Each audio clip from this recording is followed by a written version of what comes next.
Aku terlahir kembali 2 bulan sebelum kiamat. Terlahir kembali. Aku segera mengajak pacarku menato seluruh tato terlarang. Dia menato Jingwei. Aku menato Pangu. Punggungnya penuh dengan Jiu Tian Xuanno. Dadaku bertato Dong Huang Taiyi. Aku bahkan memakai tabungannya yang ratusan juta untuk membeli sebuah penjara terbengkalai. Semua orang yang melihat, mengejeknya sebagai gadis bodoh karena cinta. Ternyata tak lama kemudian, bulan darah turun dan dunia berubah. Semua makhluk hidup akan bermutasi. Semut yang biasanya tak berarti, dalam sekejap berubah menjadi monster raksasa setinggi 100 meter. Bahkan sebatang rumput liar pun menjadi pohon menjulang. Saat itu tak terhitung manusia menjadi santapan mereka. Namun orang yang bertato terkejut mendapati, tato di tubuh mereka ikut terbangkitkan. Ada yang menato 10 raja neraka dan menjadi penguasa para hantu. Ada juga yang menato kilin dan berubah menjadi penjaga suci. Sedangkan aku di kehidupan sebelumnya tanpa tato. Kini aku terlahir kembali 2 bulan sebelum kiamat. Aku langsung menghabiskan harga fantastis mengundang ratusan ahli tato terbaik dunia. Saat ini aku berdiri di depan jendela, memandang langit biru dan tak kuasa menghela napas. Hanya sekarang bisa menikmatinya, menunggu dini hari tanggal 1 Juni tiba. Seluruh dunia akan tertutup kabut tebal. Masih tersisa 2 bulan sebelum perubahan dunia. Seharusnya masih sempat membangun tempat perlindungan besar. Begitu perubahan turun, manusia hampir tak punya tempat bertahan. Membangun tempat perlindungan di awal kiamat adalah pilihan terbaik. Lalu aku mengangkat ponsel dan menelepon. Halo Ketua Dewan. Dari seberang telepon terdengar suara pria parubaya. Selidiki untukku apakah di kota Longjiang ada penjara besar terbengkalai yang dijual. Setelah orang tuaku meninggal, grup Heng Yu yang mereka tinggalkan padaku mencakup beberapa bidang. Properti adalah salah satunya. Yang sedang berbicara denganku sekarang adalah Jiang Tuo, manajer umum yang bertanggung jawab atas divisi properti. Ketua Dewan, setahuku ada 2. Satu berada di wilayah gurun pinggiran barat. Luas totalnya lebih dari 500.000 meter persegi. Bahkan jauh lebih besar dari lapangan Tiananmen di Beijing. Sepertinya peninggalan abad lalu. Harga jualnya saat ini 7 miliar. Yang lainnya, yang itu saja. Aku memotong penjelasannya. Daerah tandus di pinggiran barat itu benar-benar sangat cocok. Ketua Dewan, Anda ingin? Suara Jiang Tuo terdengar bingung. Segera hubungi penanggung jawab penjara itu. Akuisisi penjara itu secepat mungkin. Lalu mulai konstruksi. Tinggi tembok minimal ratusan meter. Ketebalannya minimal 2 meter. Gunakan beton bertulang. Tanahnya juga harus sama. Dan lapisan bawah serta permukaan harus dilapisi pelat baja. Tujuanku adalah membangun tempat perlindungan besar. Persediaan harus cukup untuk ribuan orang makan selama 3 tahun. Semakin banyak semakin baik. Kau tahu harus bagaimana bukan? Jiang Tuo di seberang telepon langsung tertegun. Ketua Dewan, aku sudah menghitung secara kasar. Membangun sesuai permintaan Anda, ditambah 7 miliar untuk akuisisi. Setidaknya perlu tambahan 3-40 miliar lagi. Ku beri kau 100 miliar. Pastikan selesai dalam 50 hari. Jika 100 miliar tidak cukup, hubungi aku kapan saja. Ingat, bangunkan untukku benteng kiamat yang kokoh. Uang bukan masalah. Dengan perusahaan peninggalan orang tuaku dan kekayaanku sendiri, uang bagiku hanyalah deretan angka. Dan setelah perubahan dunia, untuk menstabilkan situasi Perserikatan Bangsa-Bangsa, akan meluncurkan mata uang transaksi terpadu. Saat itu hanya emas dan sejenisnya yang bernilai. Aku sudah berencana menjual grup Heng Yu, dan menggunakan sisa uang untuk membeli emas dengan harga rendah. Baik Ketua Dewan, dengan kata-kata Anda itu sudah cukup. Selama dana bisa digelontorkan tanpa batas, aku akan mengawasi langsung. Dalam 50 hari Anda pasti melihat benteng kiamat yang tak tertembus. Untuk bagian keuangan, aku akan memberimu akses transaksi 100 miliar. Pergi laksanakan, semakin cepat selesai semakin baik. Setelah berkata begitu aku menutup telepon. Urusan tempat perlindungan sudah dijelaskan. Sekarang tinggal menunggu maestro tato terbaik dunia datang. Lalu aku duduk di sofa mewah, mencari di internet tato mana yang paling kuat. Akhirnya kupilih 10 tato iblis terkuat. Jika tato ini terukir di tubuh, saat perubahan dunia dan tato terbangkitkan, aku tak berani membayangkan betapa dahsyat kekuatannya. Ingat kehidupan sebelumnya, mereka yang bertato Qinglong dan Qilin, berdiri di puncak planet ini. Namun di antara para makhluk buas, bukan berarti tak ada yang mampu melawan mereka. Di Gunung Kunlun ada seekor ular garis emas. 1 tahun berubah menjadi naga kecil. 2 tahun berubah menjadi naga. Tahun ketiga berevolusi menjadi naga emas. Di Gunung Emei ada seorang raja kera. Sangat kuat tanpa tanding. Semua kera di dunia berada di bawah kekuasaannya. Setelah perubahan dunia, hewan liar yang memiliki sifat buaslah yang menjadi penguasa dunia ini. Tak terhitung raja-raja binatang raksasa mulai merajalela. Pada tahap awal manusia mengandalkan senjata nuklir dan senjata panas kuat. Tahap akhir mengandalkan para pemilik tato super untuk melindungi. Menjelang senja sebuah mobil bisnis mewah hitam perlahan berhenti di parkiran luar villa. Pintu kursi penumpang depan terbuka dan pertama terlihat seorang wanita, berpakaian jas profesional bertubuh tinggi dengan rambut panjang merah anggur yang seksi. Dari kursi belakang juga turun seorang wanita cantik. Nona Karim, silakan. Shen Zixia maju dan memberi isyarat mempersilakan. Karim mengamati sekilas lingkungan sekitar, baru kemudian melangkah menuju villa. Sementara aku saat ini sudah melalui pengingat kecerdasan buatan, mengetahui bahwa Shen Zixia dan yang lain telah datang. Sesaat kemudian, aku mengenakan piyama hitam dan datang ke ruang tamu. Ketua dewan ini adalah Nona Karim, seniman tato terkenal di dunia. Halo Tuan Ye Xuancheng. Karim berdiri sambil tersenyum dan mengulurkan tangan dengan ramah. Aku mengulurkan tangan dan menjabatnya, lalu duduk di sofa di seberang. Karim memandangku dan langsung ke inti. Tuan Ye Xuancheng, tato seperti apa yang Anda butuhkan? Aku mengangkat pandangan dan tersenyum tipis. Aku butuh menato 10, yaitu Raja Yama, Dewa Jahat, Naga Hitam, Dewa Kematian, Sura Ciyu, Kerasakti dan Neza. Tuan Ye Xuancheng, apakah Anda percaya tahayul menatap tato yang ingin ku tato ini? Bahkan Karim yang berpengetahuan luas pun sangat terkejut. Aku juga cukup memahami tato yang Anda sebutkan ini. Aku menyesap teh. Kau hanya perlu fokus sepenuhnya. Tunjukkan kondisi terbaikmu untuk menatoku.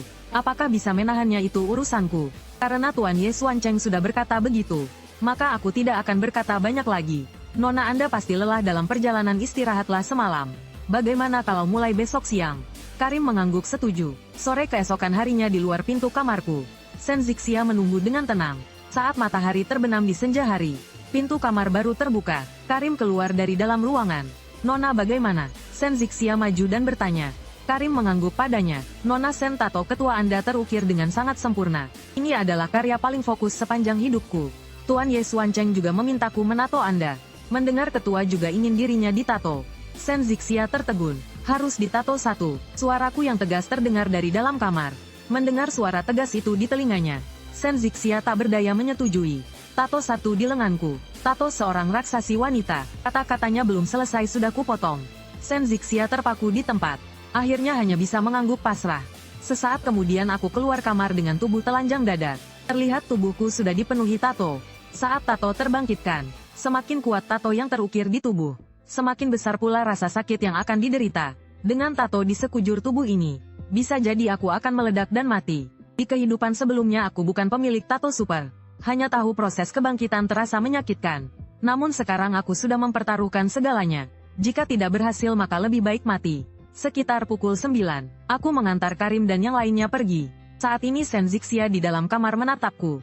Wajahnya penuh kebingungan. Tak lama lagi kau akan berterima kasih padaku.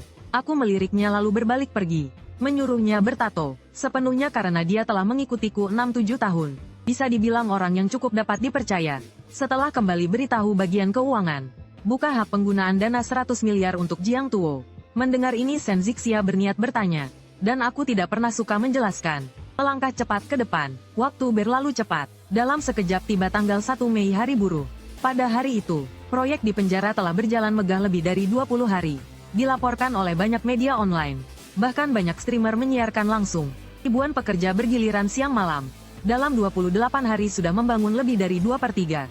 Dengan kecepatan seperti ini, tanpa kecelakaan dalam belasan hari lagi bisa selesai. Orang biasa hanya mengira para orang kaya ini punya uang berlebih. Tak ada yang berpikir ke arah bencana yang akan segera datang.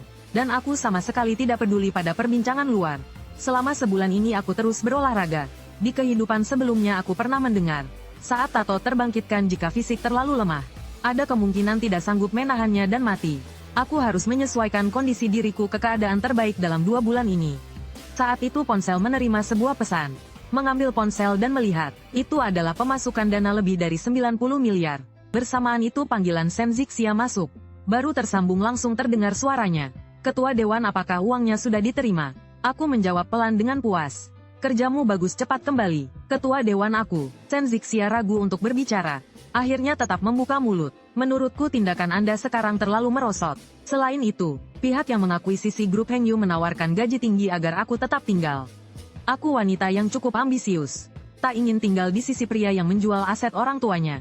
Dan menghabiskan ratusan miliar membangun tempat tak berguna. Baik, gajimu bulan lalu akan kutransfer ke kartumu. Aku berkata datar lalu menutup telepon tanpa ekspresi. Kepergian Shen Zixia tidak berdampak sedikit pun padaku. Setiap orang punya pilihan. Pergi sekarang. Jika ingin kembali nanti, itu hanya angan kosong. Bos, di luar villa, masuk seorang pria kekar mengenakan jas hitam. Aku mengangkat cangkir teh dan menatapnya. Bagaimana urusannya? Bos, kau masih tak percaya padaku? Lu Biao tertawa kecil. Lebih dari 100 saudara kita sudah bertato iblis. Dan mereka semua yatim piatu tanpa beban. Sangat setia pada Anda, bos. Sampai di sini dia merendahkan suara. Bos, apakah kiamat akan datang? Benar, aku tidak menyembunyikan darinya. Karena dia saudara yang pernah mempertaruhkan nyawa. Pernah menangkis satu tebasan untukku. Pantas saja bos bergerak sebesar ini. Lalu apa hubungan tato dengan kiamat?